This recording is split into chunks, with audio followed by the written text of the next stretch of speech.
హరే కృష్ణ. అందరికీ కూడా మా భాగవతామృతం కార్యక్రమానికి స్వాగతం అండి. కార్యక్రమం మొదలు పెట్టే ముందు ప్రార్థనలు చేద్దాము. ఓం నమో భగవతే వాసుదేవాయ. ఓం నమో భగవతే వాసుదేవాయ. ఓం నమో భగవతే వాసుదేవాయ.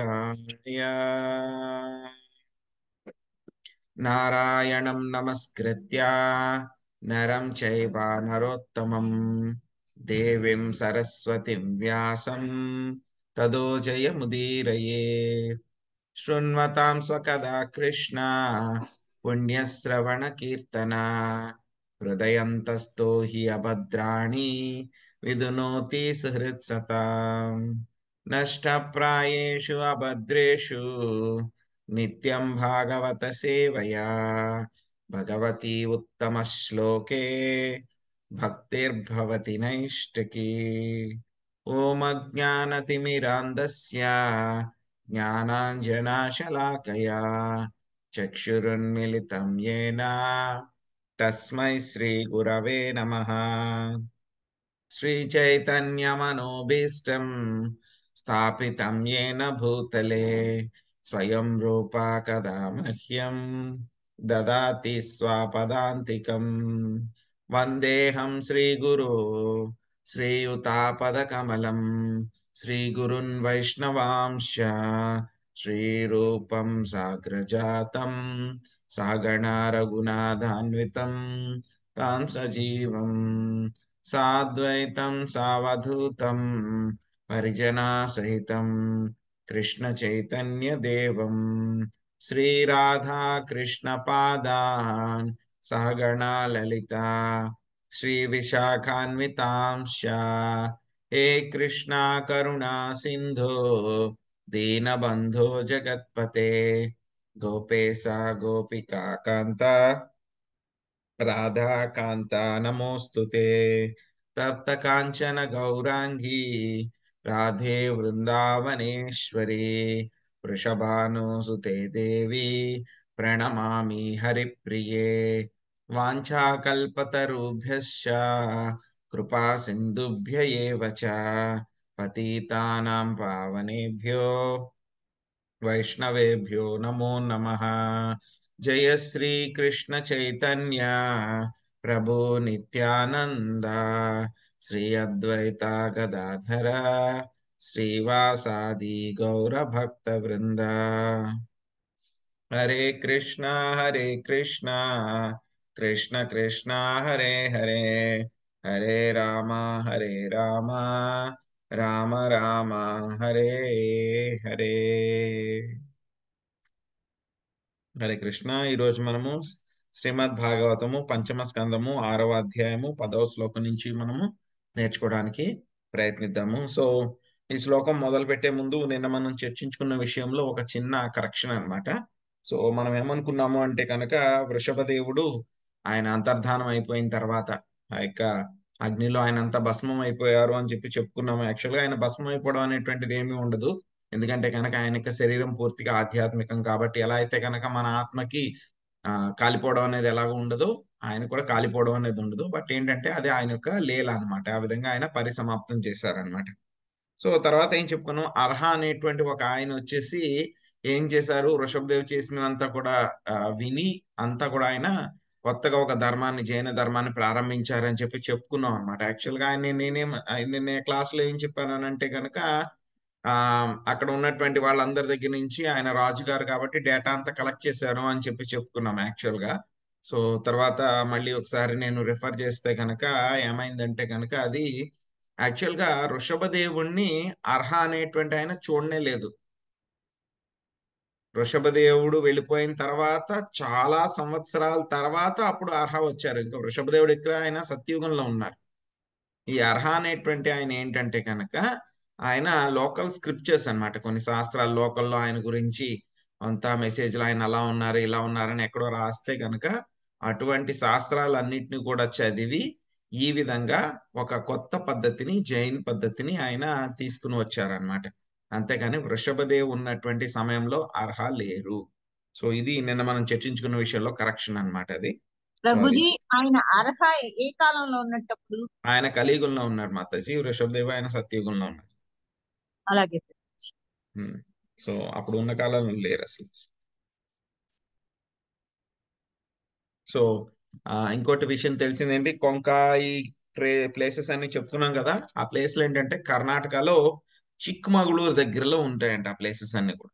కర్ణాటకలో చిక్మగళూరు అనే ప్లేస్ ఉంది, డిస్ట్రిక్ట్ ఉంది, చిక్మగళూరు డిస్ట్రిక్ట్ ఉంది. సో ఆ ప్లేసెస్ దగ్గర అన్నమాట. కొంక అని చెప్పేసి మనం చెప్తున్నాం కదా, వేంగ అని చెప్పేసి ఇవన్నీ కూడాను. సో చిక్కమగళూరు దగ్గర అంటే అవన్నీ కూడా. సో ఈ రోజు సెషన్ లోకి వెళ్ళిపోదాము.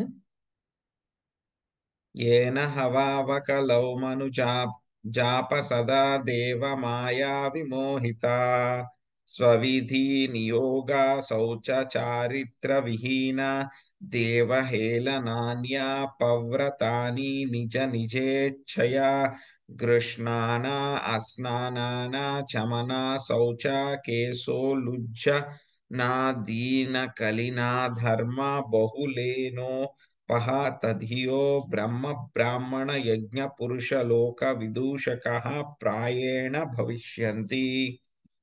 నరాధములు భగవన్మాయా మోహితులు అయిన జనులు మూల వర్ణాశ్రమ ధర్మమును దాని విధి నియమములను పరిత్యజింతురు. ప్రతిరోజు ముమ్మారు స్నానమాడుటను భగవదర్చనను వారు విడిచివేయుదురు. శుచిని విడిచి భగవానుని ఉపేక్షించి వారు అర్ధరహితములగు నియమములను అనుసరింతురు. నిత్య స్నానము గాని ఆచమనము గాని లేకుండా సదా అపరిశుభ్రముగా నుండి వారు జుట్టును పెరికి వేసుకుందురు. ఆ రీతి కుహానా ధర్మమును అనుసరించు వారు చక్కగా వర్ధిల్లగలరు. కలియుగమున జనులు అధర్మ విధానముల వైపునకే అధికముగా మొగ్గు చూపడి కారణమున వేద ప్రమాణమును, వేదానుయాయులను, బ్రాహ్మణులను, దేవదేవుని భక్తులను హేళన చేయుదురు. లక్ష్మీదేవి మాత చదవండి. హరే కృష్ణ ప్రభుజీ, దండవత్ ప్రణామాలు. హరే కృష్ణ. భాష్యము బై శ్రీల ప్రభుపాదుల వారు.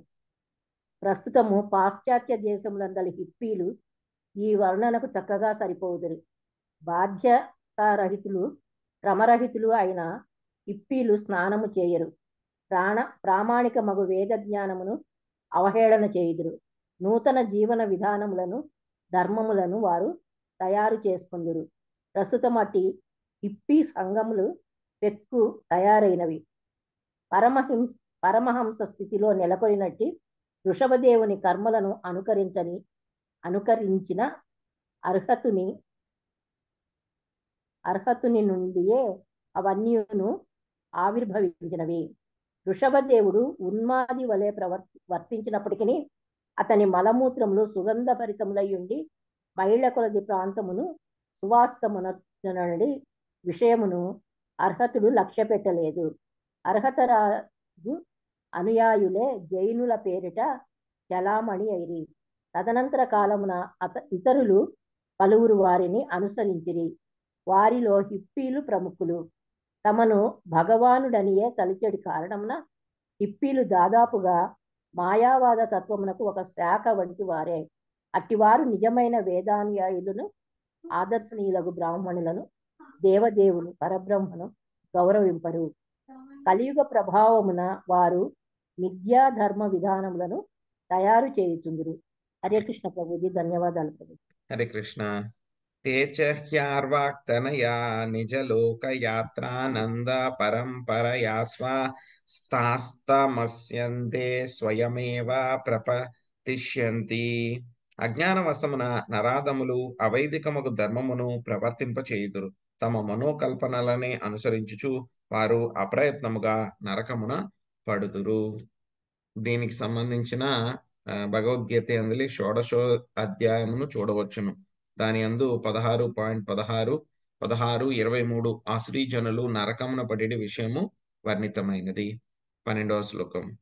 అయమవతారో రజసోపప్లుత కైవల్యోప శిక్షణార్థ. కలియుగమున జనులు రజస్తమో గుణయుతులై ఉందురు. వారిని మాయాబంధము నుండి ఉద్ధరించుటకే వృషభదేవుడు అవతరించెను. విజయలక్ష్మి మాత చదవండి. హరే కృష్ణ ప్రభు, దండవత్ ప్రణామం. హరే భాష్యంపై శ్రీల ప్రభుపాదుల వారికి జై. శ్రీమద్ భాగవతమునందలి ద్వాదశ స్కందములోని 3వ అధ్యాయమున కలియుగ లక్షణములు చెప్పబడినవి. లావణ్యం కేశధారణం. పతిత జనులు ఏ విధముగా వర్తింతురో దాని యందు భవిష్యత్వాన్ని పలకబడినది. జుట్టు పొడవుగా పెంచుకొని వారు తమను తాము సుందరులుగా తలుతురు, లేదా జైనుల వలె జుట్టును పెరకవేసుకుందురు. అశుచిగా ఉండి ఆచమనాదులు చేయుకుందురు. వృషభదేవుడే తమ మూల గురువు అని జైనులు పలుకుదురు. కానీ నిజముగా వారు వృషభదేవుని అనుయాయులే అయినచో అతను ఉపదేశములను అనుసరించవలసి ఉండెను. మాయాబంధము నుండి బయటపడినట్లుగా తన 9 పుత్రులకు వృషభదేవుడు వసగిన ఉపదేశములు 5వ అధ్యాయమున తెలుపబడినవి. మనుజుడు వాస్తవముగా వృషభదేవుని అనుసరించినచో మాయాబంధము నుండి బయటపడి భగవద్ధామమునకు చేరగలడు. 5వ అధ్యాయమున తెలుపబడిన వృషభదేవుని ఉపదేశములను ఖచ్చితముగా పాటించినచో మనుజుడు నిక్కముగా ముక్తి నొందగలడు. వృషభదేవుని విశేషముగా పతిత జనోద్ధరణకే అవతరించెను. హరే కృష్ణ ప్రభు, ధన్యవాదాలు.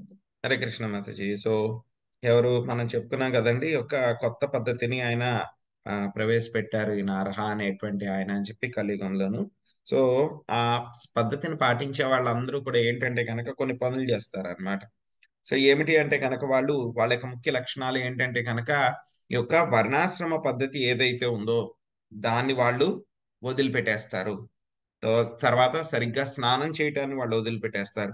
ఆచమనం చేయడము, పరిశుభ్రంగా ఉండడము, పూజా విధానాలు అవన్నీ పాటించడము, వీటిలన్నిటిని కూడా వాళ్ళు వదిలిపెట్టేస్తారు. మరి దేన్ని యాక్సెప్ట్ చేస్తారు, దేన్ని పాటిస్తారు వాళ్ళు అంటే కనుక కొత్తగా తయారు చేసుకున్నటువంటి ఆ యొక్క ధర్మాన్ని. అదే విధంగా వాళ్ళు ఏం చేస్తూ ఉంటారంటే కనుక జుట్టు పీక్కోవడము, ఇటువంటి పనులన్నీ కూడా చేస్తూ ఉంటారన్నమాట. ఇంకా వాళ్ళు ఏం చేస్తారు, ఈ యొక్క వేదాలని, బ్రాహ్మణుల్ని, భక్తులని, అదేవిధంగా భగవంతుడిని కూడా వాళ్ళు చులకన చేసి మాట్లాడుతూ ఉంటారన్నమాట. సో ఇంకేం చేస్తారు వాళ్ళు, ఒక అంధ పరంపర, ఏదైతే ఒక గుడ్డి పరంపరను ఒకదాన్ని తీసుకుని దాంట్లోనే వాళ్ళు పాటిస్తూ ఉంటారన్నమాట. సో ఆ విధంగా వాళ్ళు ఏమవుతూ ఉంటారు, ఇంకా వాళ్ళు చాలా తామసి అంటే కనుక నరక లోకాలకి వాళ్ళు పడిపోతూ ఉంటారన్నమాట.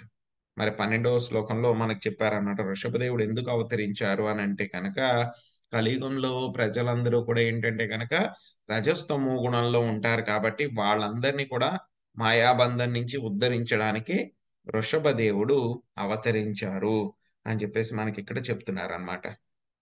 యాక్చువల్గా అయితే కనుక జైన్లు కూడా వాళ్ళు అంటారు అనమాట, వృషభదేవుడే మా గురువు అని చెప్పి వాళ్ళు వృషభదేవుని పూజిస్తారు ఇప్పటికీ కూడా.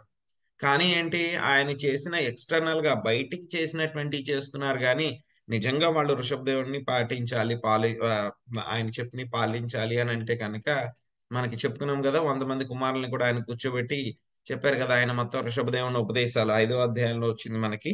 సో అవన్నీ కూడా వృషభదేవుని యొక్క ఉపదేశాలు ఏవైతే ఉన్నాయో వాటిని పాటించాలి. సో పాటిస్తే కనుక ఖచ్చితంగా వాళ్ళు పెర్ఫెక్షన్ పొందుతారనమాట. ఎందుకంటే వృషభదేవుడు చెప్పిన అంతా కూడా ఏంటంటే పూర్తిగా భక్తి యోగమే. సో ప్రపంచం పట్ల మీరు ఆసక్తి పెంచుకోవద్దు, తపస్సు చేయండి, భక్తి చేయండి అని చెప్పి ఆ విషయాలను మాత్రమే ఆయన చెప్పారనమాట. సో తర్వాత మళ్ళీ ఆ యొక్క వృషభదేవుడిని ఏ విధంగా వృషభదేవుడి యొక్క యాక్టివిటీస్ అన్నమాట, ఆయన చేసినటువంటి పనుల్ని మొత్తం అందరూ కూడా ఏ విధంగా చాలా పొగుడుతారు అనేటువంటి విషయాలు మనకి 13వ శ్లోకం నుంచి మొత్తం 19వ శ్లోకం దాకా మనకి వస్తుంది అన్నమాట. తస్యానుగుణాన్ శ్లోకాన్ గాయంతి అహో భువ సప్త సముద్రవత్యా ద్వీపేషు వర్షేష్వది పుణ్యమేతద్ గాయంతి యత్రాత్యజనా మురారే కర్మాణి భద్రాణ్యవతారవంతి. పండితులు వృషభదేవుని దివ్య గుణములను ఈ రీతి కీర్తింతురు. అహో, సప్త సాగరములను, పెక్కు ద్వీపములను, వర్షములను కలిగినట్టి ఈ పృథ్వీయందు భారత వర్షమే పుణ్యతమైనట్టిది. భారతవర్ష జనులు వృషభాది భగవదావతార కర్మలను లెస్సగా గానము చేయుచుందురు. అట్టి కర్మలు మానవులకు పరమ మంగళకరమైనవి. శాంతకుమారి మాత చదవండి.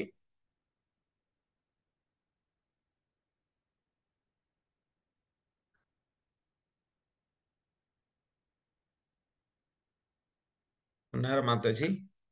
ఉన్నాను. 13వ శ్లోకమా ప్రభుజీ? ఎస్ మాతాజీ.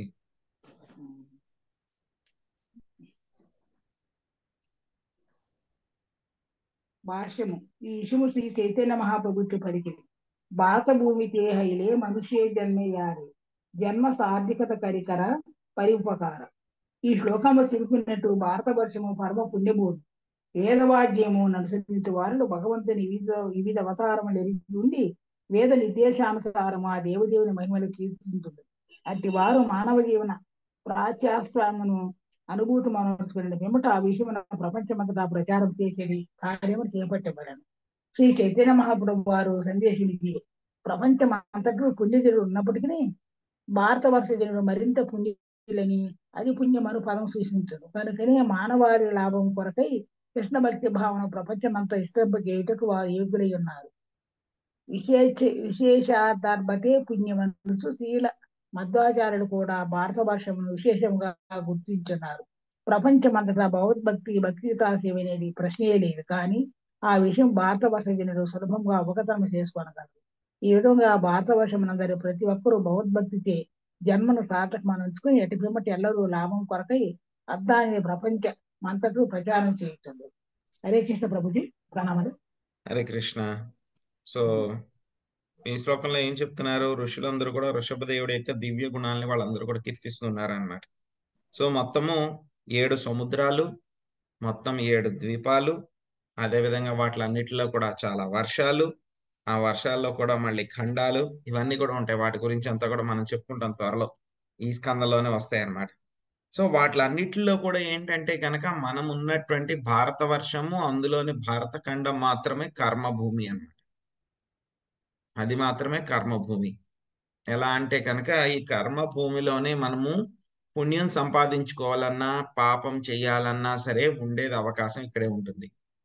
మిగతా చోట అంతా కూడా ఏమీ ఉండదు. కేవలం సంపాదించిన పుణ్యాన్ని ఎంజాయ్ చేయడం అంతే.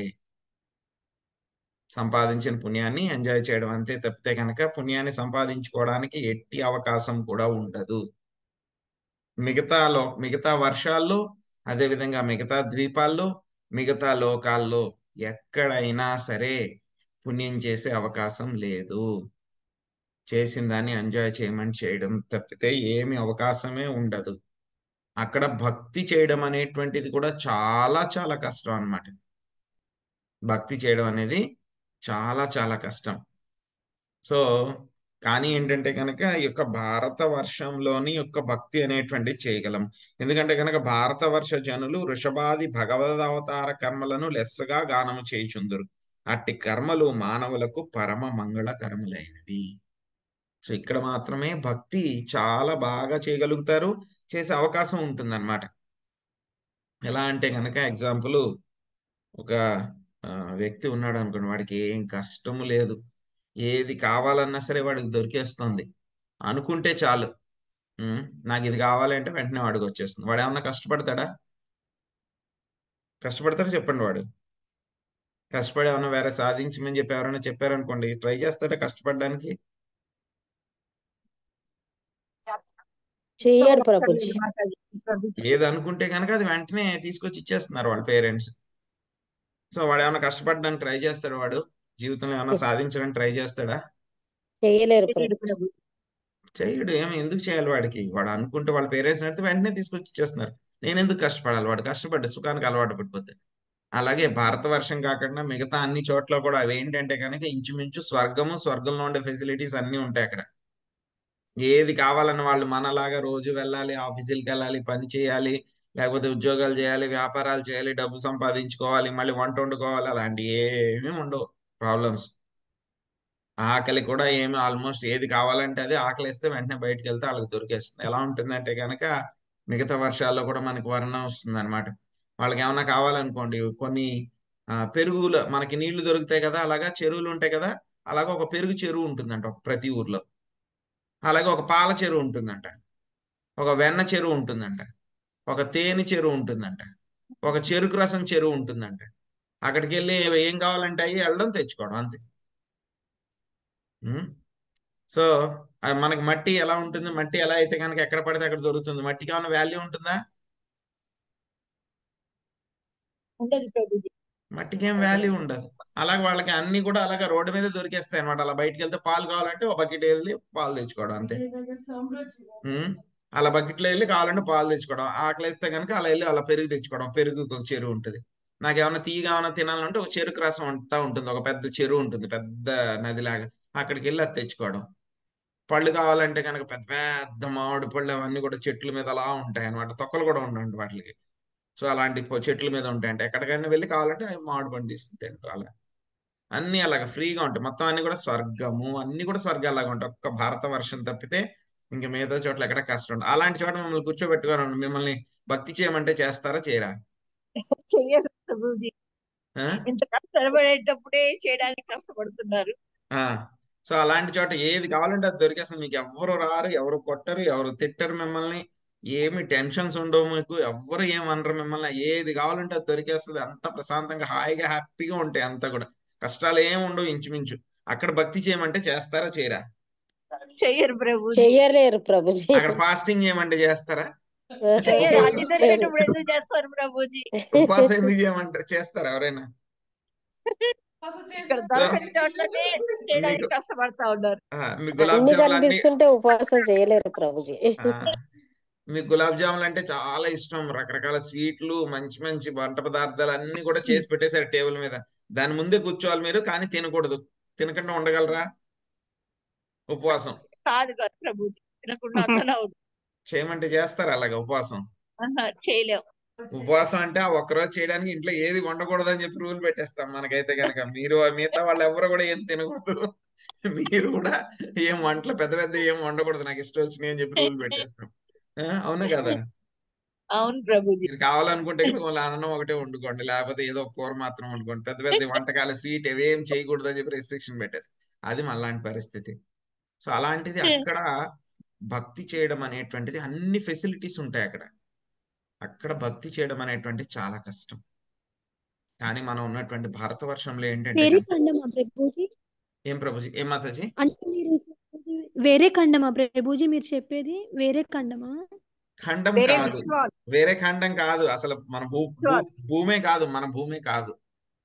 ఓకే ప్రభుజీ అప్పుడు మన భూమిలో మాత్రం భారతఖండం ఉంటున్నారు. అప్పుడు మన భూమి అంటే ఇంకా అన్ని కంట్రీస్ ఉన్నాయి కదా, అవన్నీ కూడా వస్తుంది అవన్నీ కదా. కూడా భరతఖండంలో పాటే. అవన్నీ కూడా భరతఖండం. అవన్నీ కూడా భరతఖండం. అమెరికా కూడా, అమెరికా, యూరోప్ అన్ని కూడా కలిపి భరతఖండమే అదంతా కూడా. సో సో అక్కడ భక్తి చేయడం అనేటువంటిది చాలా కష్టం అనమాట. అందుకే అదే విషయాన్ని ఇక్కడ చెప్తున్నారు అనమాట. ఇక్కడ ఈ యొక్క భారత వర్షంలో ఉండేటువంటి జనులు మాత్రమే భగవదవతార కర్మలన్నిటినీ కూడా చక్కగా గానం చేస్తారు అని చెప్పి చెప్తున్నారు అన్నమాట. సో ప్రపంచం అంతా కూడా ఎంతో మంది పుణ్య జన్మలు ఉన్నా సరే ఏంటంటే కనుక యొక్క భారత ఖండంలోనే భగవంతుడి యొక్క అవతారాలన్నీ కూడా వచ్చినాయి అనమాట. పర్టికులర్ గా ఏంటంటే కనుక మన భారతదేశంలోనే భగవంతుడి యొక్క అవతారాలన్నీ కూడా ఇక్కడే వచ్చినాయి అన్నమాట. ఇంకా వృషభదేవుడి యొక్క రాజధాని కూడా మనకి కాన్పూర్ దగ్గరలో ఉంటుందంట ఒక ప్లేస్. వృషభదేవుడు ఉన్నారు కదా, భరత మహారాజ్ చేసినటువంటి ఆయన యొక్క రాజధాని. దాని నుంచి ఆయన మొత్తం భరతవర్షాన్ని అంతా కూడా ఆయన పరిపాలించారనమాట. అది కూడా మనకి కాన్పూర్ దగ్గరలో ఒక ప్లేస్ ఉందన్నమాట. సో పేరు నాకు గుర్తు రావట్లేదు. సో ఆ కాన్పూర్ దగ్గర ఆయన హెడ్ క్వార్టర్స్ అక్కడే. ఈ యొక్క వృషభదేవుడు పాలించినటువంటి ఆ రాజధాని కూడా కాన్పూర్ దగ్గరే అన్నమాట. సో అలాగా మొత్తము అవతారాలు. మరి రాముల వారు ఎక్కడ? ఆయన పాలించిన ప్రదేశం అయోధ్య, అది కూడా దగ్గరే. సో కృష్ణుడు పుట్టింది ఎక్కడ? మధుర, బృందావనం. సో అంతా కూడా మొత్తం ఇవన్నీ కూడా ఎక్కడ భారతదేశంలోనే ఉన్నాయి. సో ఇటువంటి భారతదేశంలో పుట్టినందుకు మనము ఎంతో ఎంతో అదృష్టం చేసుకుంటే గాని యొక్క భారతదేశంలో పుట్టడం అనేటువంటి జరగదు. అందులోనూ భారతదేశంలో పుట్టడమే కాకుండా ఈ యొక్క కృష్ణ భక్తిని గురించి తెలుసుకున్న దాన్ని మనం ఆచరించి భగవంతుడి దగ్గరికి వెళ్ళడానికి మనం మంచి గురువు దొరికి మంచి గురు పరంపరలో మనం కనెక్ట్ అయ్యి సో ఆ భక్తి చేస్తున్నాము అంటే కనుక ఎంతో ఎంతో ఎంతో అదృష్టం అన్నమాట. సో ఈ యొక్క భారత వర్షంలో జన్మ రావడం అనేటువంటిది ఎంత అరుదు అనేటువంటి విషయం మనం వచ్చే అధ్యాయాల్లో తెలుసుకుంటాం. మనం యూనివర్స్ గురించి, స్థానం గురించి మనం తెలుసుకున్నప్పుడు తెలుసుకుంటాం. అందులో కూడా భరతఖండంలో కూడా భారతదేశంలో పుట్టి చూడండి, వేరే అమెరికా వాళ్ళందరికీ కూడా బృందావనం కావాలంటే వస్తుందా? వాళ్ళకి రాదు. వాళ్ళ బృందావనం రావాలి అంటే కనుక ఏం చేయాలి? వాళ్ళు వీసా తీసుకోవాలి, ఫ్లైట్ టికెట్స్ కొనుక్కోవాలి, బోళ్ళంత కష్టపడాలి. అవన్నీ కూడా చేసి అంత కష్టపడి వాళ్ళు వస్తారు. మనకేంటి, ఒక ట్రైన్ టికెట్ తీసుకుంటే వెళ్ళిపోవచ్చు. సో అంత అదృష్టం ఉన్నా సరే మనం వాడుకోపోనేమంటే కనుక మనకన్నా ఇంకా దురదృష్టవంతులు ఇంకెవరు ఉంటారు అనమాట. సో ఎలా ఉంటారంటే కనుక వాళ్ళు పాశ్చాత్య దేశాల వాళ్ళు ఎంత సిన్సియర్ అంటే వాళ్ళు ఏం చేస్తారంట, ఒక 6 నెలలు వాళ్ళ కంట్రీకి వెళ్ళి అక్కడ జాబ్ చేసుకుంటారంట. వాళ్ళు జాబ్ చేసుకుని మొత్తం డబ్బు అంతా కూడా కలెక్ట్ చేసి కూడబెట్టుకుంటారంట. కూడబెట్టుకుని మళ్ళీ 6 నెలలు వస్తారంట. ఇండియా వచ్చి ఇక్కడ మాయాపూర్లోను బృందావనంలోను ఉండి ఆ డబ్బుల్ని జాగ్రత్తగా వాళ్ళు కొంచెం కొంచెం ఖర్చు పెట్టుకుంటూ ఉండి ఇక్కడ మాయాపూర్లో బృందావనంలో ఉండి మేము భక్తి చేసుకోవాలి, ఆ ఆ భగవద్ధామంలో నివసించాలి, భక్తి బాగా చేసుకోవాలని చెప్పి ప్రయత్నిస్తూ ఉంటారు. అలాంటి వాళ్ళు చాలా మంది ఉన్నారంట. 6 నెలలు అక్కడ వెళ్ళి కష్టపడి ఆ డబ్బులంతా తెచ్చుకుని, వాళ్ళకేం డబ్బులు ఉండిపోయి ధనవంతులేం కాదు వాళ్ళందరూ కూడా. అక్కడ 6 నెలలు కష్టపడి సంపాదించి ఆ డబ్బులు దాచిపెట్టుకుని జాగ్రత్తగా అక్కడ ఉండి ఖర్చు పెట్టుకుని దాచిపెట్టుకుని మళ్ళీ 6 నెలలు ఇక్కడికి వచ్చి మళ్ళీ ఈ డబ్బులు అయిపోయిన తర్వాత మళ్ళీ వెనక్కి వెళ్ళి మళ్ళీ సంపాదించుకుని మళ్ళీ వస్తారు. సో అలాగా వాళ్ళందరూ కూడా భగవద్ధామంలో ఉండాలి, మాయాపూరు, పూరి, అదేవిధంగా బృందావనంలో ఉండాలి, ఇక్కడ ఉండి భక్తి చేసుకోవాలి అని చెప్పి అంత ఆరాటపడుతూ ఉంటారన్నమాట. సో మళ్ళీ వాళ్ళు వీసా తెచ్చుకోవాలి, వీసా ఎక్స్టెండ్ చేసుకోవాలి, టూరిస్ట్ వీసా తెచ్చుకోవాలి, చాలా చాలా ఇబ్బందులు. అవన్నీ అంత ఈజీ కాదు. వీసా ఫీ పే చేసుకోవాలి. అదే మనకైతే ఏముంది, అంత ఫ్రీ. జస్ట్ ఏం లేవు, ట్రైన్ టికెట్ 1000 రూపాయలు ఖర్చు పెట్టుకుంటే మనం వెళ్ళిపోతాం, బృందావనం వెళ్ళిపోతాం. అక్కడ ఉండడానికి ఏవో ఖర్చులు అంతే. సో ఇంత అదృష్టం ఉన్నా సరే మనము వాడుకోకపోతే కనుక మనకంటే దురదృష్టవంతులు ఎవరు ఉండరు. అందుకే చైతన్య మహాప్రభు ఏం చెప్తున్నారు అంటే కనుక, భారత భూమిలో కనుక ఎవరైతే కనుక పుట్టారో ఇది పుణ్యభూమి కాబట్టి ఇక్కడ ఏం చేయాలి, పుట్టిన వాళ్ళందరూ కూడా వాళ్ళ జన్మని ముందు వాళ్ళు సార్థకత చేసుకోవాలి. జన్మ సార్థక కరి, వాళ్ళ జన్మను వాళ్ళు సార్థకత చేసుకున్న తర్వాత ఏం చేయాలి, పరోపకారం చేయాలి. పరోపకారం చేయాలంటే వేరే వాళ్ళందరికీ కూడా మనము యొక్క కృష్ణ భక్తి గురించి చెప్పాలన్నమాట. మధ్వాచార్యులు కూడా యొక్క భారత వర్షం గురించి ఇదే విశేషంగా చెప్పారనమాట. విశేషాత్ భారతే పుణ్యాం అని చెప్పి మధ్వాచార్యులు కూడా కీర్తించారనమాట. చూస్తే గొప్ప గొప్ప గురువులు గాని, గొప్ప గొప్ప భగవంతుడి యొక్క అవతారాలు గాని అన్ని కూడా ఎక్కడ వచ్చినాయి, మనకి భారతదేశంలోనే వచ్చినాయి అనమాట. ఇంకా వృషభదేవుడు కూడా ఇక్కడే పుట్టారు, ఇక్కడే ఆయన అవతరించారు, ఇక్కడే ఇవన్నీ కూడా జరిగింది. చెప్పాం కదా, బెంగా ఇవన్నీ ప్రదేశాలు ఎక్కడ ఉన్నాయి, కర్ణాటకలో ఉన్నాయి. కర్ణాటకలో ఇక్కడే జరిగినాయి ఇవంతా కూడా. దక్షిణ కర్ణాటకలో జరిగినాయి అన్నమాట ఇవంతా కూడా. ఇంకా వృషభదేవుడు గురించి ఏం చెప్తున్నారో చూద్దాం. అహో నువంశో యశసావదాతః ప్రయ్యావ్రతో యత్ర పుమాన్ పురాణః కృతావతారః పురుషస్య ఆద్య చచార ధర్మం యదకర్మ హేతుం. అహో పరమ పవిత్రమైనది, ప్రఖ్యాతి చెందినది అయిన ప్రియంవ్రతుని వంశమును గూర్చి ఏమి చెప్పగలము? పరమ పురుషుడే ఆ వంశమును అవతరించి కర్మ ఫలమును తొలగించడి ధర్మమును ఆచరించెను. పార్వతీ మాతాజీ చదవండి. ప్రభుజీ. భాష్యము. దేవదేవుడు అవతరించిన వంశములు మానవ సంఘములు ఎన్నియో కలవు. ఉదాహరణకు శ్రీకృష్ణుడు యదువంశమున అవతరించెను, శ్రీరాముడు ఇక్ష్వాకు వంశమున రఘువంశము అవతరించెను. అదే విధముగా వృషభదేవుడు ప్రియవ్రతుని వంశమున అవతరించెను. ఈ వంశములన్నీ మిగుల ప్రఖ్యాతి చెందినవి. వానిలో ప్రియవ్రతుని వంశము పర్వ ప్రఖ్యాతి చెందినట్టిది. హరే కృష్ణ ప్రభుజీ, ధన్యవాద ప్రణామం. కోన్వస్య కాష్టామపరోను గచ్చే మనోరథేనాప్యభవస్య యోగి యో యోగమాయా స్పృహయాత్యుదస్తా యసతయాయేన కృత ప్రయత్న. మనస్సు చేతనైన వృషభదేవుని అనుసరించగల యోగి ఎవరైనా కలడా? యోగులు అభిలషించడి యోగ సిద్ధులను వృషభదేవుడు పూర్తిగా తిరస్కరించెను. అట్టి వృషభదేవునితో ఏ యోగి సరిపోలగలడు? రాధమ్మ మాతాజీ చదవండి. హరే కృష్ణ ప్రభుజీ దండవత్వం. భాష్య ప్రభుపాదులకు సాధారణంగా యోగులు అనిమ లజ్మ మహిమ ప్రాకామ్య ప్రాప్తి ఈశిత్వ వశిష్ణ కామాన సాయుత అనేది సిద్ధులను కోరిద్దురు. కానీ వృషభదేవుడు ఏనాడును అతి అసదృశ్యములను వాంఛించలేదు. అటువంటి సిద్ధులు భగవాన్ మాయచే కలుగునటివి. యోగము యొక్క నిజమైన ప్రయోజనము దేవదేవుని పాదపద్మాశ్రయమును అనుగ్రహమును బడయటియే గాని యోగమాయ యొక్క మాయాశక్తికి ఆ ప్రయోజనము కప్పబడుతున్నది. అందువల్ల నామమాత్ర యోగులు అనిమాది అష్టసిద్ధుల ఆకర్షణకు గురియగుదురు. తత్కారణమున వారు భగవంతుడు వృషభదేవునితో సరిపోలరు.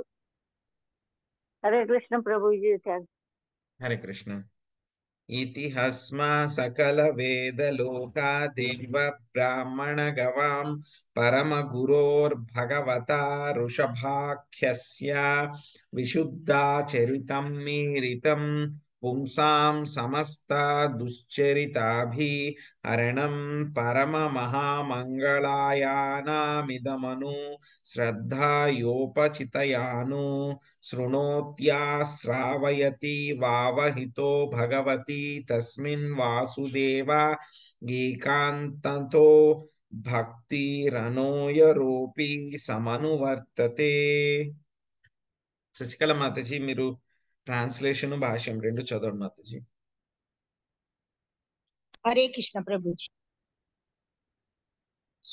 సుఖదేవ గోస్వామి పలికరు. వృషభదేవుడు సమస్త వేద జ్ఞానమునకు, మానవులకు, దేవతలకు, గోవులకు, బ్రాహ్మణులకు పరమ గురువు. జీవుల సమస్త పాపములను నశింపచేయునట్టి అతని పవిత్రమగు దివ్యకర్మలను ఇంతవరకు వివరించింది. వృషభదేవుని ఈ లీలావర్ణనము సమస్త శుభములకు నిధి వంటిది.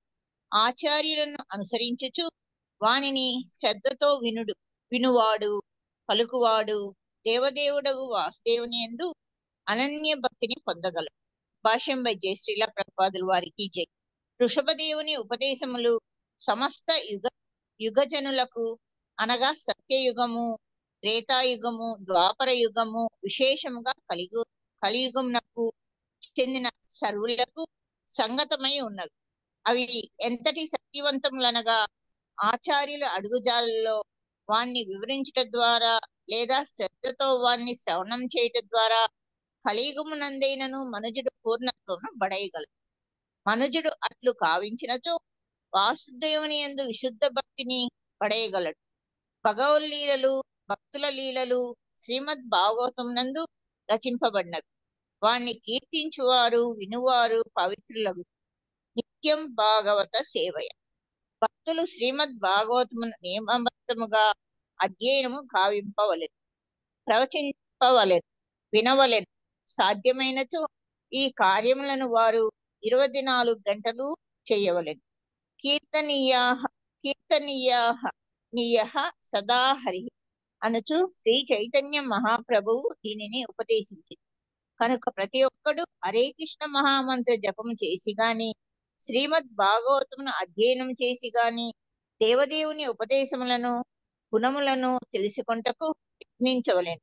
ఆ దేవదేవుడే వృషభదేవుడు కపిలాది అవతారములలో అవతరించుచున్నాడు.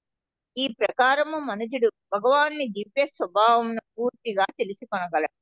భగవద్గీత యందు తెలుపబడినట్లు శ్రీకృష్ణ భగవాన్ని జన్మకర్మల దివ్య స్వభావము ఎరిగిన వాడు భవబంధము నుండి ముక్తుడై భగవద్ధామమును చేరు. హరే కృష్ణ ప్రభుజీ, ధన్యవాదాలు.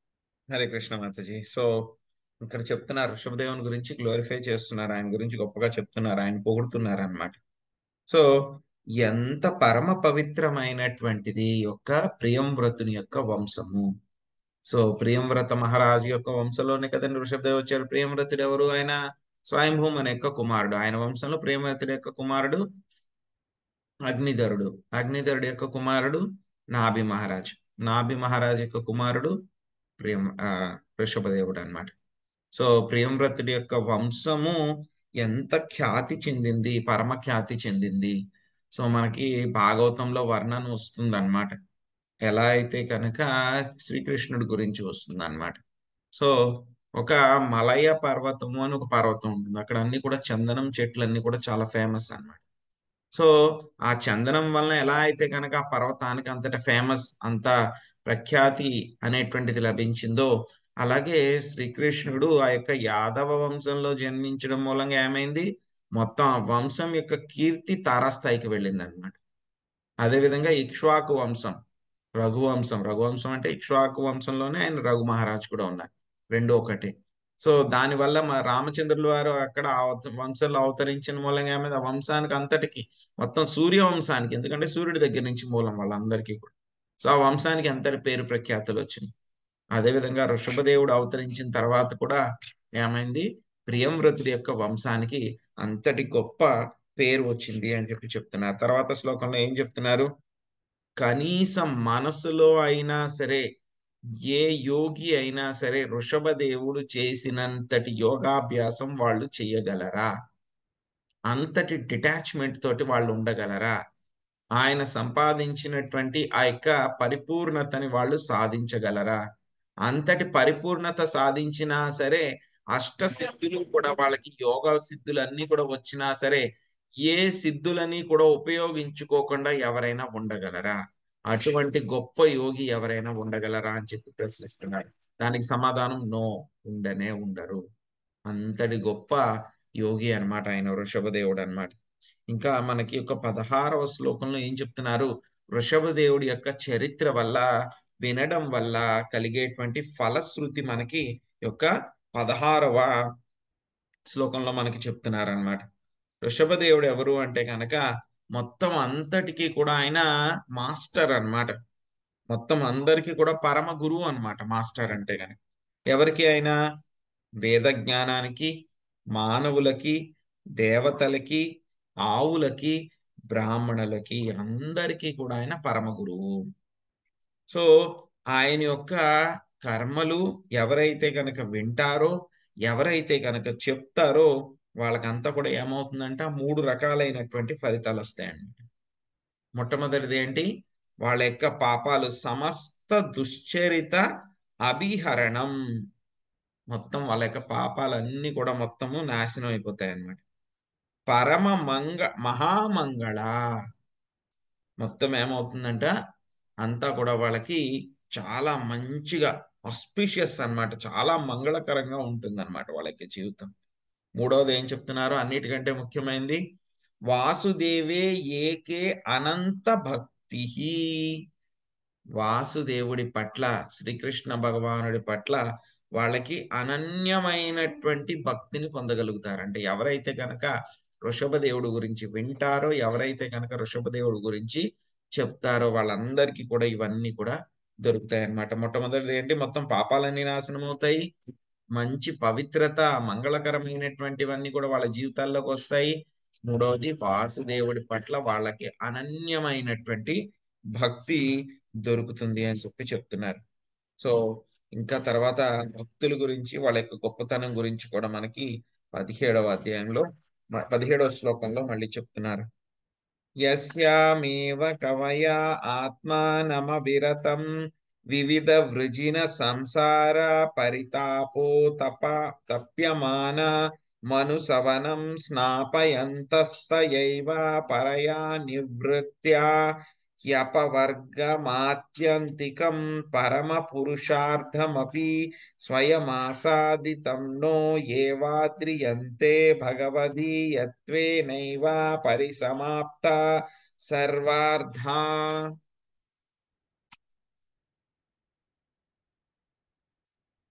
వాసవి మాతాజీ చదవండి.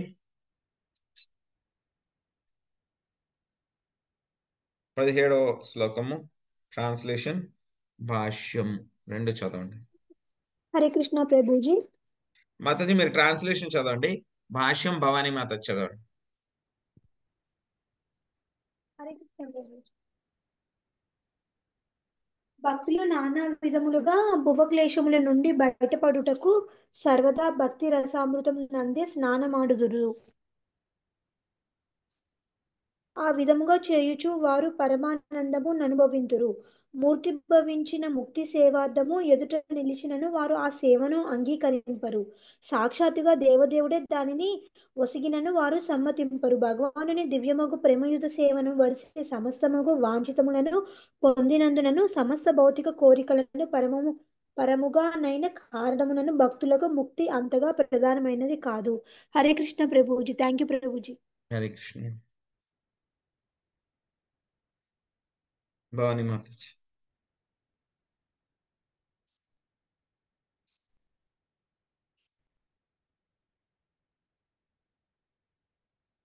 వాసవి మాతాజీ మీరే చదివేసారు. హరే కృష్ణ. భాష్యము. భువక్లేశముల నుండి బయటపడగోరువానికి భగవత్ సేవయే పరమ ప్రాప్తి అయి ఉన్నది.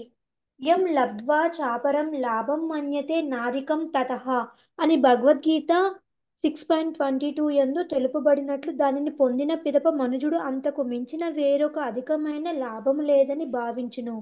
భగవంతునికి అభిన్నమైనట్టి భగవత్ సేవను పొందినప్పుడు అతడు భౌతికమైన దేనిని వాంఛింపడు.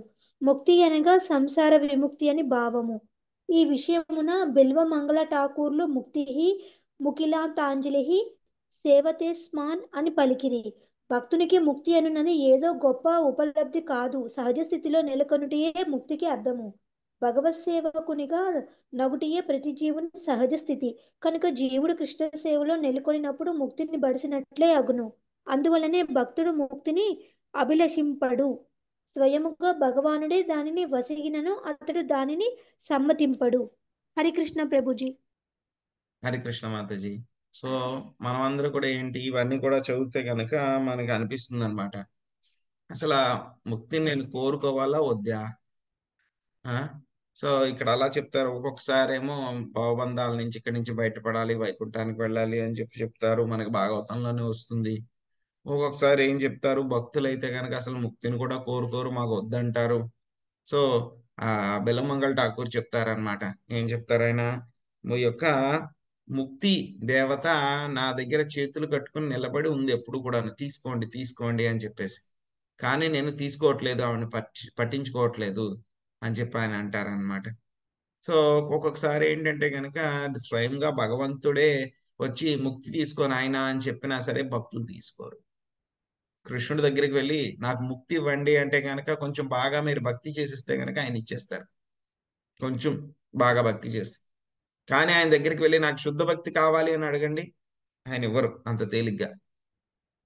శుద్ధ భక్తి కావాలి అని అడిగితే, ప్యూర్ డివోషనల్ సర్వీస్ కావాలని అడిగితే ఇవ్వరు. సో మరి భక్తి చేయడం తేలిక అంటారు, మరి భక్తి చేయడం కూడా చాలా కష్టం అంటారు. మరి అదేంటి ఇంత కాంట్రడిక్టరీ ఏంటి, ఈ భక్తి అనేటువంటిది కూడా చాలా అరుదుగా ఉంటుంది అని అంటారు. మరి అందరం చేస్తున్నాం కదా భక్తి, మరి అందరం కూడా అరుదు అంటే కనుక మరి మనకు కూడా ఉండకూడదు, దొరకకూడదు. మరి ఏంటి దీనికి మతలబు అంటే కనుక ఈ యొక్క శుద్ధ భక్తి గాని భావభక్తి గాని దొరకడం అనేటువంటిది చాలా చాలా అరుదు. మనమంతా కూడా చేసేటువంటిది ఏంటి, సాధన భక్తి, ప్రాక్టీస్ డివోషనల్ సర్వీస్. భక్తిని మనం చేయడానికి ప్రయత్నిస్తున్నాం, చేసిన తర్వాత ఆ పరిపక్వమైనటువంటి స్థాయికి వెళ్ళి భావభక్తి ప్రేమ స్థాయికి భక్తికి వెళ్ళేటం అనేటువంటిది, అటువంటి వాళ్ళు దొరకడం అనేటువంటిది చాలా చాలా అరుదు. ఇంకా శుద్ధ భక్తి చేయడం అనేటువంటిది చాలా చాలా అరుదు అనమాట. సో అందుకే భక్తి చేయడం అతి దుర్లభము అంటే కనుక చాలా కష్టం అని చెప్పి చెప్తారు, శుద్ధ భక్తి అనమాట. అటువంటి వాళ్ళు దొరకడం కూడా చాలా చాలా కష్టం అనమాట. ఇంకా ఎందుకు భక్తులు ముక్తి వద్దు అంటారు అని అంటే కనుక, యాక్చువల్గా భక్తి చేస్తే కనుక, అసలు భక్తి అంటే కనుక ఏమిటి, ముక్తి అనేది ఆటోమేటిక్గా లభిస్తుంది. ముక్తి అంటే ఏమిటి మనకి చెప్తారు, ముక్తిర్హిత్వా అన్యథా రూపం స్వరూపేణ వ్యవస్థితి. ముక్తి అంటే ఏమిటి, మన యొక్క కాన్స్టిట్యూషనల్ పొజిషన్ లో మనం ఉండడం అన్నమాట. అంటే కనుక ఇదివరకు మనం వైకుంఠంలో మనం ఏ విధంగా భగవంతుడికి సేవ చేస్తూ ఉన్నామో మనందరికీ కూడా సెపరేట్ గా ఒక పొజిషన్ ఉంది వైకుంఠం. అక్కడ ఏ పొజిషన్ అయితే కనుక ఉందో దాన్ని తెలుసుకోవడమే ముక్తి. తెలుసుకుని ఆ స్థాయిలో నిలబడి భగవంతుడికి సేవ చేయడమే ముక్తి. భక్తులకి ఏంటంటే కనుక ఆర్టిఫిషియల్ గా కాకుండా ఒక భావ స్థాయికి కొంచెం దానికన్నా ఉన్నటువంటి ముందు స్థాయికి వెళ్ళేసరికి ఏమైపోతుందంటే కనుక వాళ్ళు కృష్ణుణ్ణి రియలైజ్ అవ్వగలుగుతారు అనమాట. ప్రేమ స్థాయిలో కాకుండా ఇంకా ముందే కృష్ణుని రియలైజ్ అవ్వగలుగుతారు. అవ్వడం మూలంగా ఏమవుతుంది, కృష్ణుని రియలైజ్ అవ్వడం కూడా కాకుండా వాళ్ళ యొక్క పొజిషన్ ఏంటి అని కూడా తెలిసిపోతుంది. ఎలా అయితే కనుక సూర్యుడిని చూసాం అనుకోండి, ఏమవుతుంది, సూర్యుడిని చూసామంటే కనుక మనం కూడా ఆటోమేటిక్ గా చూసుకుంటాం కదా. సూర్యుని చూడగలిగామంటే ఏంటి, వెలుతురు వచ్చింది, వెలుతురు వచ్చిందంటే తెల్లారింది, తెల్లారిందంటే ఏంటి, మనం కూడా చూసుకోగలం. అలాగే కృష్ణుడిని ఎప్పుడైతే కనుక మనం రియలైజ్ చేయగలుగుతామో వెంటనే మన స్థితి ఏమిటి, కృష్ణుడికి మనకి ఉన్నటువంటి సంబంధం ఏమిటి అనేటువంటిది కూడా మనకు తెలిసిపోతుంది, క్లారిటీ వచ్చేస్తుంది. అదే ముక్తి. సో భక్తులకు ఆ విషయం తెలిసిపోయింది కాబట్టి నేను కృష్ణుడికి పలానా పొజిషన్ లో ఉండి, పలానా స్థాయిలో ఉండి, పలానా రసంలో ఉండి సేవ చేస్తున్నానని చెప్పి తెలిసిపోయింది అనుకోండి, భక్తుడు ఏం చేస్తాడు, ఆ స్థాయిలో ఉండి సేవలు చేస్తూనే ఉంటాడు. అప్పుడు ముక్తి దేవొచ్చి నిజంగా నిన్ను తీసుకెళ్తాను వైకుంఠం రా అన్నా సరే నాకు అవసరం లేదు, నేను ఆల్రెడీ వైకుంఠంలోకి వెళ్ళి ఏం పని చేయాలో ఆ పని ఇక్కడే నేను చేసేస్తున్నాను, ఆనందం అంతా కూడా నేను ఇక్కడే పొందేస్తున్నాను, నాకు అవసరం లేదు అని అంటారు. కృష్ణుడు వచ్చి ముక్తి తీసుకొని ఆయన అన్నా సరే అక్కర్లేదండి, పర్వాలేదు, ఇక్కడే ఉండి నేను భక్తి చేసేస్తాను, ఏం పర్వాలేదు అని అంటారు అన్నమాట భక్తులు. ఆ స్థాయిలో వాళ్ళు రిలైజ్ అవ్వగారు. ఎందుకంటే కనుక కృష్ణుడు అఖిల రసామృతమూర్తి, మొత్తం అన్ని రసాలు కూడా ఆయనలోనే ఉన్నాయి, ఆనందం అన్ని కూడా ఆయనలో ఉన్నాయి. ఎవరైతే కనుక ఆయనతో సంబంధం పెట్టుకుంటారో, పర్ఫెక్ట్ కనెక్షన్ అయ్యిందో, ఇంకా ఆనందాంబుది అనమాట, అంతులేని లెక్కలేనటువంటి ఆనందం అనమాట. ఆనందం అంతా కూడా ఇక్కడే దొరుకుతుంది వాళ్ళకి. వాళ్ళు ఇంకా పట్టించుకోరు, నేను నరకంలో ఉన్నానా, భూలోకంలో ఉన్నానా, భౌతిక ప్రపంచంలో ఉన్నానా, స్వర్గంలో ఉన్నానా, ఎక్కడ వాళ్ళకి అనవసరం. కృష్ణుడితో సంబంధం ఉందా, కృష్ణనామాన్ని తీసుకోగలుగుతున్నామా, కృష్ణుడి మీద ప్రేమతో నేను చేయగలుగుతున్నానా, భావంతో పూర్తి అబ్జార్ప్షన్ తోటి నేను కృష్ణుడికి సేవ చేయగలుగుతున్నానా, కృష్ణనామం తీసుకోగలుగుతున్నానా, అంతే, అయిపోయింది, ఇంకెందుకు నాకు ముక్తి అనేటువంటి స్థాయిలో భక్తులు ఉంటారన్నమాట. అది సో వాళ్ళు ఎప్పుడు కూడా ఏం చేస్తూ ఉంటారన్నమాట, భక్తి రసామృతంలో వాళ్ళు ఎప్పుడు కూడా స్నానం చేస్తూ ఉండి పరమ ఆనందాన్ని అనుభవిస్తూ ఉంటారన్నమాట వాళ్ళందరూ కూడా. సో ఇది అయిపోయిన తర్వాత మళ్ళీ సుఖదేవ్ గోస్వామి ఏం చెప్తున్నారు అనేటువంటిది మనం చూద్దాం. రాజన్ పతిర్గురలం భవతాం యదూనాం దైవం ప్రియ కులపతి క్వచ కింకరో వః అస్తే స్వమంగ భగవాన్ భజతాం ముకుందో ముక్తిం దదాతి కర్హచిత్ స్మాన భక్తి యోగం. సుఖదేవ గోస్వామి పలుకసాగాను, రాజా, దేవదేవుడకు ముకుందుడే పాండు యదు వంశములకు పాలకుడు, అతడే మీకు గురువు, దైవము, మిత్రుడు, కార్యనిర్దేశకుడు. ఇదేగాక కొన్ని మార్లు అతడు మీకు దూతవలే కింకరుని వలె వర్తించినాడు, అనగా అతడు సామాన్య సేవకుని వలె పనిచేసి ఉండెను. తన అనుగ్రహమును బడయు యత్నించు వారులకు అతడు ముక్తిని సులభముగా నిచ్చినేమో గాని ప్రత్యక్ష సేవ అవకాశమును మాత్రము వసగడు. ఇప్పుడే చెప్పుకున్నాం ఇదే విషయాన్ని మనము భాష్యం చదువుకున్న తర్వాత మళ్ళీ మనం డిస్కస్ చేసుకుందాము. మహాలక్ష్మి మాతాజీ చదవండి.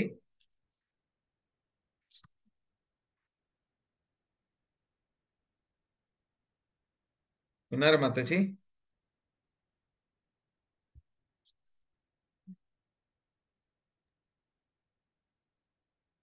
చందన మాతాజీ చదవండి. నేను ప్రభు చదివేది ప్రభు. చందన మాతాజీ తర్వాత చదవండి సరే మాతాజీ. సరే ప్రభు. హరే కృష్ణ ప్రభుజీ, దండవత్ ప్రణామాలు. హరే శ్రీల కృష్ణ. ప్రభుపాదుల వారి భాష్యం, శ్రీల ప్రభుపాదుల వారికి జై.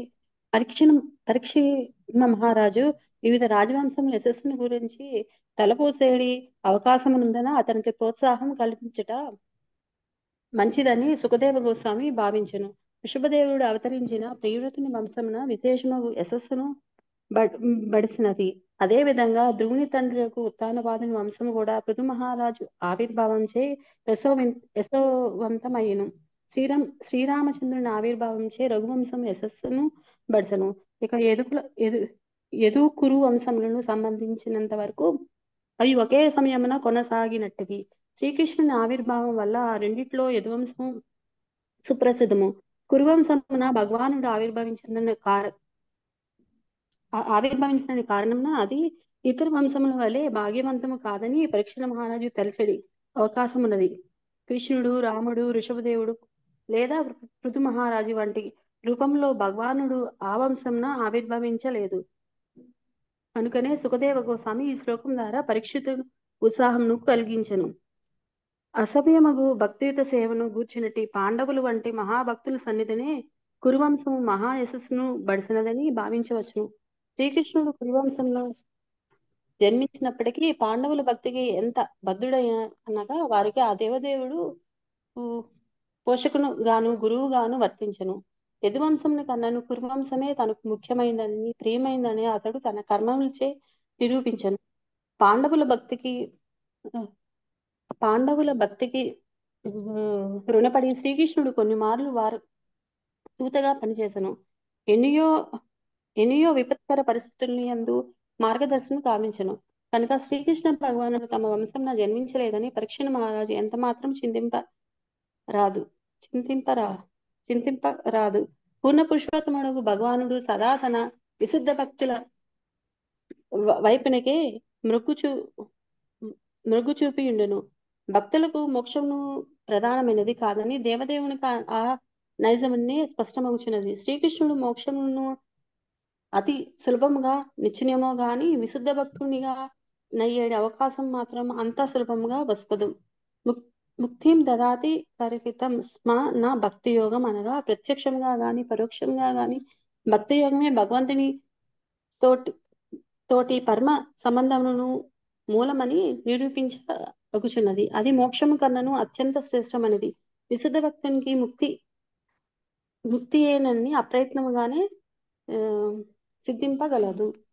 కృష్ణ ప్రభుజీ, హరే కృష్ణ మాతాజీ. సో ఇప్పుడు దాకా ఏం చెప్పారు? వృషభదేవుడి గురించి చెప్పారు, ఆయన వంశం గురించి చెప్పారు, ఆ తర్వాత యదువంశం యొక్క గొప్పతనం గురించి చెప్పారు, ఉత్తానపాద వంశంలో పుదు మహారాజు పుట్టారని చెప్పి ఆయన గురించి గొప్పగా చెప్పారు. అదేవిధంగా రాములు వారు అన్నమాట. సో ఆయన రఘువంశంలో ఇక్ష్వాకు వంశంలో ఆయన పుట్టారని చెప్పేసి ఆయన గురించి కూడా గొప్పగా చెప్పారు. సో ఇదంతా కూడా బాగానే ఉంది. ఇదంతా విన్న తర్వాత మళ్ళీ పరీక్షిత్ మహారాజు, అయ్యో మా వంశంలో పుట్టలేదు కదా ఆయన, మాకంత గొప్పతనం లేదు కదా అని చెప్పి ఆయన ఎక్కడ ఫీల్ అవుతారో అని చెప్పేసి ఏం చెప్తున్నారు, శిష్యుడి గురించి అంత కన్సర్న్ అన్నమాట. ఎవరికి? సుఖదేవ గోస్వామికి ఆయన చెప్తున్నారు పరీక్షిత్ మహారాజుని ఎంకరేజ్ చేయడానికి అన్నమాట. మీ వంశంలో శ్రీకృష్ణుడు ఆయన పుట్టలేదు. ఆయన ఎక్కడ పుట్టారు? యదువంశంలోనే పుట్టారు. కానీ ఏంటి, కురు వంశంలో మీ యొక్క తాతలైనటువంటి పాండవులు ఉండడం మూలంగా ఏమైంది, గొప్ప భక్తులు వాళ్ళందరూ కూడా, పాండవులందరూ కూడా గొప్ప భక్తులు అన్నమాట. వాళ్ళ యొక్క భక్తికి మెచ్చి స్వామి ఏమైపోయారు, ఇంకా రకరకాలైనటువంటి పాత్రలు చేశారు.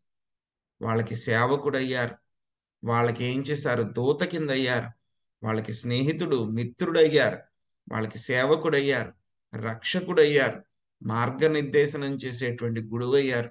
మొత్తం అన్ని కూడా వాళ్ళకి ఎవరు? శ్రీకృష్ణ భగవానుడు అయ్యారు. ఎందుకు అలాగ అయ్యారు అంటే కనుక వాళ్ళు పాండవులు చేసినటువంటి అనన్య భక్తికి. మనం చూస్తాం శ్రీకృష్ణుడి యొక్క మొత్తం లీలలంతా కూడా భారతంలో అంతా కూడా వింటే కనుక అనిపిస్తుంది అనమాట, కృష్ణుడు ద్వారకాలో ఉండేదానికన్నా ఎక్కువ పాండవులతోనే ఎక్కువ ఆయన ఉన్నారు. ఈవెన్ భాగవతంలో కూడా మనం చూస్తాం, ఫస్ట్ క్యాంటోలో కూడా అంతా కూడా ఎక్కువ భాగవతంలో ఉన్నారు. అప్పుడప్పుడు ఆయన ద్వారకా వెళ్తారేమో, ఎప్పుడు కూడా ఎక్కువ పాండవులతోనే ఉన్నారు. ఆయన వనవాసం చేసేటప్పుడు ఎప్పుడు వాళ్ళని రక్షిస్తూ ఉన్నారు.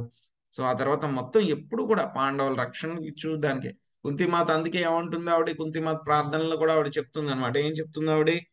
సో మాకు ఇంకా కష్టాలు రావాలి, ఈ కష్టాలు వస్తే కనుక మా పక్కన మీరు ఉంటారు కాబట్టి ఏం పర్వాలేదు, మాకు మీరు మా పక్కన ఉండవే ముఖ్యం అని చెప్పి చెప్తుంది అనమాట. అంతలాగా అంటి పెట్టుకుని ఉండి ఆయన రక్షించారనమాట పాండవులను. కాబట్టి నువ్వేమి తక్కువగా అనుకోవద్దు, కురువంశం కూడా తక్కువేం కాదు. అటువంటి గొప్ప భక్తులు ఉన్నటువంటి పాండవులు పుట్టినటువంటి వంశము మీ వంశం అంటే కనుక నాకు యదువంశం కంటే కూడా కురువంశం అంటేనే బాగా ఇష్టము అని చెప్పి కృష్ణుడు తన యొక్క కర్మల ద్వారా ఆయన నిరూపించారు. సో కాబట్టి ఆయన ఎప్పుడు కూడా విశుద్ధ భక్తుల వైపే ఆయన మొగ్గి ఉంటారు. కాబట్టి ఏమి తక్కువగా అనుకోవద్దు అని చెప్పేసి ఆయన చెప్పడం జరిగింది అనమాట. నిత్యానుభూత నిజలాభ నివృత్త తృష్ణ శ్రేయస్య తద్రచనయా చిరసూక్త బుద్ధే లోకస్య యఃకరుణయా భయమాత్మలోక మాఖ్యన్నమో భగవతే ఋషభాయ తస్మై. భగవానుడకు ఋషభదేవుడు పూర్ణ స్వరూపానుభూతిని బడసినందున ఆత్మసంతుష్టుడు అన్య లాభ విరక్తుడు అయి ఉండెను. పరిపూర్ణుడైనందున విజయకాంక్ష అతనికి అవసరము లేకుండెను. దేహాత్మ భావనలో నెలకొని లౌకికతను సృష్టించుకుని వారలు సదా నిజ లాభములను మరచియుందురు. కనుకనే నిర్హేతుక కరుణచే ఋషభదేవుడు ఆత్మస్వరూపమును జీవిత లక్ష్యమును ఉపదేశించెను. అట్టి ఋషభదేవ భగవానుకి వందనములు. మా లక్ష్మీమాత చదవండి. హరే కృష్ణ ప్రభుజీ, దండ ప్రణామాలు. భాష్యము ప్రభుపాదుల వారికి జై. ఋషభదేవుని కార్యకలాపములను వర్ణించినట్టు ఈ అధ్యాయంకు ఇది సారాంశమై ఉన్నది. పూర్ణ పురుషుడైనందున ఋషభదేవుడు ఆత్మసంతుష్టుడు. భగవద్ అంశములమైన మనము ఋషభదేవుని ఉపదేశములను అనుసరించి ఆత్మసంతుష్టులము కావలను. దేహాత్మ భావంలో అనవసరమైన కోరికలను పెంచుకొనుటకు మనకు తగదు. మనుజుడు ఆత్మానుభూతిని బడిసినప్పుడు స్వరూపస్థితిలో నెలకొనినందున పూర్ణస్థితుడై ఉండును. ఈ విషయమే భగవద్గీత 18.54 యందు బ్రహ్మబోధ ప్రసన్నాత్మన సోచతి నకాంక్షతి అని చెప్పబడినది. సమస్త జీవుల చర్మలక్ష్యం ఇదియే. భగవద్గీత శ్రీమద్ భాగవతమునందు తెలుపబడిన శ్రీకృష్ణోపదేశములను అనుసరించుచు మనుజుడు ఈ భౌతిక జగత్తునందైనను పూర్ణ సంతుష్టుడు, శోక ఆత్మాశారహితుడు కావచ్చును. ఆత్మానుభూతి ద్వారా కలిగడి సంతుష్టి స్వరూపానందమనబడును. తమస్సునందే పడి ఉండడి బద్ధ జీవునికి తన నిజలాభం ఏమిటో తెలియదు. లౌకికమగు ఏర్పాట్లు చేతుడు సుఖవంతుడగుటకు యత్నించుచుండును, కానీ అది అసాధ్యమైనది. కనుకనే శ్రీమద్ భాగవతమునందు నతే విదుహు స్వార్థగతిం హి విష్ణు అని చెప్పబడినది. నిజలాభం ఉన్నచో విష్ణు భగవాన్ని పాదపద్మములను ఆశ్రయించటమే ఏనని అజ్ఞానవశమున బద్ధజీవుడు ఎరుగుచాలడు. బాహ్యమగు ఏర్పాట్లచే సుఖవంతుడగుటకు యత్నించుటకు కేవలం వ్యర్థ ప్రయాసయే. నిస్సందేహముగా అది అసాధ్యమైనది. ఋషభదేవుడు తన ఆచరణ చేతను ఉపదేశముల ద్వారాను బద్ధజీవునికి జ్ఞానబోధ చేసి ఏ విధముగా అతడు స్వరూప స్థితి యందు ఆత్మసంతుష్టుడు కాగలడో చూపెను. శ్రీమద్ భాగవతంలోని ఋషభదేవుని కార్యకలాపములను చతుర్థ స్కందమందలి 6వ అధ్యాయమునకు భక్తి వేదాంత భాష్యం సమాప్తము. హరే కృష్ణ కృష్ణ కృష్ణ హరే హరే, హరే రామ రామ రామ హరే హరే. హరే కృష్ణ ప్రభుజీ, దండ ప్రణామాలు. హరే కృష్ణ. సో ఈ శ్లోకంలో ఏంటంటే కనుక వృషభదేవుడికి ఆయన వందనాలు, ఎవరు సుఖదేవ గోస్వామి వందనాలను అర్పించారనమాట. వృషభదేవుడికి ఏం చేశారంటే ఆయన మొత్తం ఆత్మసంతుష్టుడు అన్యలాభ విరక్తుడై ఉన్నారనమాట. సో ఆయనకి ఇంకా విజయకాంక్ష అనేటువంటిదే లేదు. ఎవరైతే కనుక దేహాత్మ భావనలతో లౌకికతను సృష్టించుకునేటువంటి వాళ్ళందరూ కూడా ఏంటి, వాళ్ళ యొక్క నిజ లాభాన్ని మర్చిపోయారు. కాబట్టి ఆయన వృషభదేవుడు తన యొక్క నిర్హేతుకమైనటువంటి కరుణ చేత వాళ్ళ యొక్క ఆత్మస్వరూపం ఏమిటి, జీవిత లక్ష్యం ఏమిటి అని చెప్పి ఆయన ఉపదేశించారు. అటువంటి వృషభదేవుడికి నేను వందనాలను అర్పిస్తున్నాను అని చెప్పేసి ఈ యొక్క అధ్యాయాన్ని ఇంతటితోటి ముగించారనమాట సుఖదేవ గోస్వామి. సో రేపటి అధ్యాయంలో మనము 7వ అధ్యాయంలో భరత మహారాజు గురించి మనము తెలుసుకుంటాం అనమాట. చాలా చాలా బాగుంటుంది, వండర్ఫుల్ గా ఉంటుంది. తర్వాత వచ్చే చాప్టర్స్ అంతా కూడా. సో 7వ అధ్యాయం భరత మహారాజు గురించి వస్తుంది. సో ఆ తర్వాత భరత మహారాజు యొక్క ఏంటి, ఆయన యొక్క లక్షణాలు ఏమిటి, ఆయన యొక్క గుణగణాల యొక్క వర్ణన వస్తుంది మనకి. ఆ తర్వాత మళ్ళీ ఏమవుతుంది, జడభరత రాహుగణ వాళ్ళ యొక్క మధ్య జరిగినటువంటి జడభరతుడు దివ్యంగా ఆయన యొక్క చరిత్ర గురించి వస్తుంది మనకి. తర్వాత 10వ అధ్యాయంలో జడభరతుడు రాహుగుణ వాళ్ళిద్దరి మధ్య కూడా డిస్కషన్ జరుగుతుంది అనమాట. చాలా పెద్ద పెద్ద డిస్కషన్ జరుగుతుంది. సో చాలా చాలా చాప్టర్స్ ఉన్నాయి. మొత్తం ఎన్ని చాప్టర్స్ ఉన్నాయి మనకి, జడభరతుడికిను రాహుగుణకి మధ్యలో ఉండేటువంటి డిస్కషన్ మనకి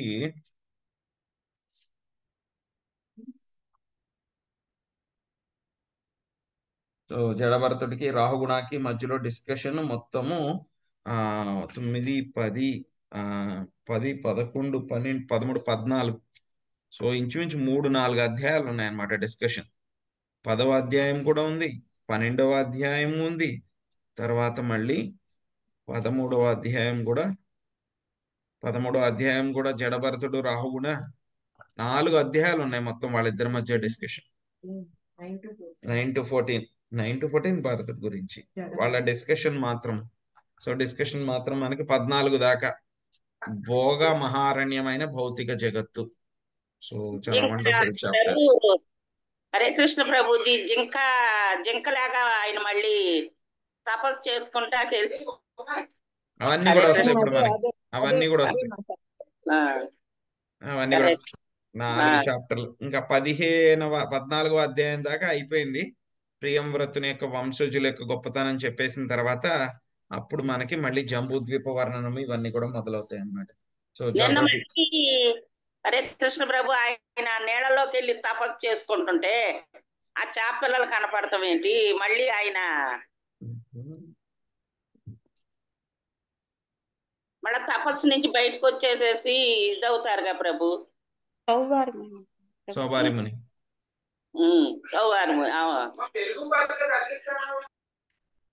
హరే కృష్ణ.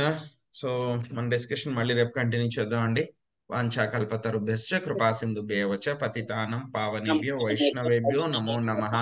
అనంత కోటి వైష్ణవ వృందకి శ్రీల ప్రభుపాదికి నితాయ్ గౌర ప్రేమానందే. హరి హరి హరి కృష్ణ. ప్రభుజీ ప్రియంవర్తుడు గురించి చెప్పాడు కదా ప్రభుజీ. ప్రియంవర్తుడు, ఆ తర్వాత అగ్నీంద్రుడు, నాభి, వృషభదేవుడా? అవునండి, అంతే కదా ప్రభుజీ? ఆ నలుగురే. అంతే. ధన్యవాదాలు. హరే కృష్ణ.